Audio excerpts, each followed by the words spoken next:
Now, this episode is going to wrap up Scott Pilgrim vs. the Backlog month because, 1, I don't have a copy of Kid Chameleon, and B, I don't really need to talk about how awesome Sonic & Knuckles is because everybody already knows.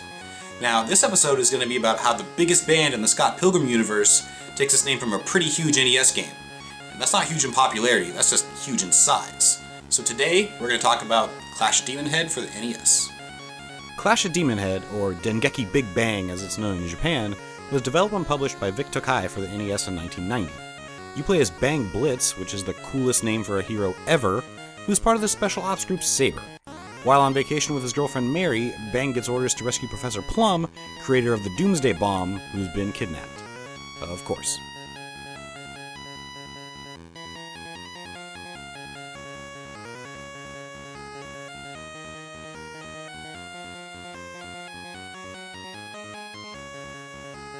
In the Scott Pilgrim comics, the Clash of Demonhead is an enormously popular band consisting of lead singer Envy Adams, drummer Lynette Guycott, and bassist Todd Ingram. They act as antagonists for part of the story, as Todd is one of Ramona's evil exes, and possesses special powers for being a vegan. Fun fact, Lynette Guycott shares her surname with one of the enemies from the game, Tom Guycott. She also has a cyborg arm. And that doesn't have anything to do with anything, it's just really cool. Despite what the cover art full of metallic armor and 80s lasers would lead you to believe, Clash of Demonhead features an anime art style, which gives the world and its characters a lot of charm. Bang himself is very expressive, and turns to the player to whine whenever he takes damage, or bumps his head on the ceiling. Gameplay is standard A jumps, B shoots fare, and the colorful levels are full of wacky and cartoony enemies to blast. The game even features cutscenes with NPCs littered about that initiate talking time, which advance the story and give you hints about where to go next. The art in these is pretty good considering the age of the game, but the best part is when you shoot these NPCs, they just tell you no over and over. It's actually really fun to do. One of the really cool things about Clash of Demonhead is the inventory system. Most enemies drop money when you kill them, which can be spent at a shop that you can access for free in a certain area, or call whenever you want if you have the required item. There's a lot to buy, from new guns to health power-ups to jetpacks to jump boots, and as you continue, new items become available. One tip though, never leave the shop without buying another call shop item. You'll want one on you at all times. On top of the array of items that would impress even the most experienced special agent, Bang will also gain powers after meeting a hermit pretty early in the game. I won't spoil them all, but the first power allows you to shrink way down and access new areas. It all adds to the feeling of variety in the game, and you never feel like you're short on things to do, or doing the same thing for too long. Clash of Demonhead is a pretty huge game. Even with a walkthrough, this is going to take you a while to get through. But if you're one of those people that relishes those NES games that left you to your own devices, this is right up your alley. And that's the thing, Clash of Demonhead is deceptively large. At first the map screen looks like a series of levels, and it kind of is, but it's probably more accurate to think of it as an overworld.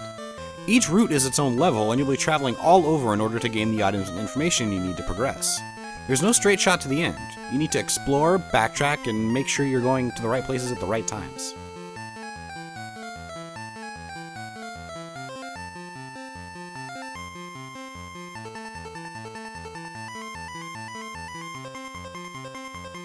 Normally backtracking is a big no-no in game design, but it doesn't feel cumbersome in Clash of Demonhead.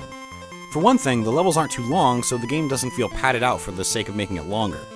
It also gives you the opportunity to earn more cash, which is important to keep yourself well equipped against the game's bosses. And the bosses are a lot of fun to tangle with, too. They're super tough and require a lot of memorization and reflexes to adjust to their patterns, but luckily the game features unlimited continues, so if you're struggling with one of the tougher encounters, you won't be penalized too much.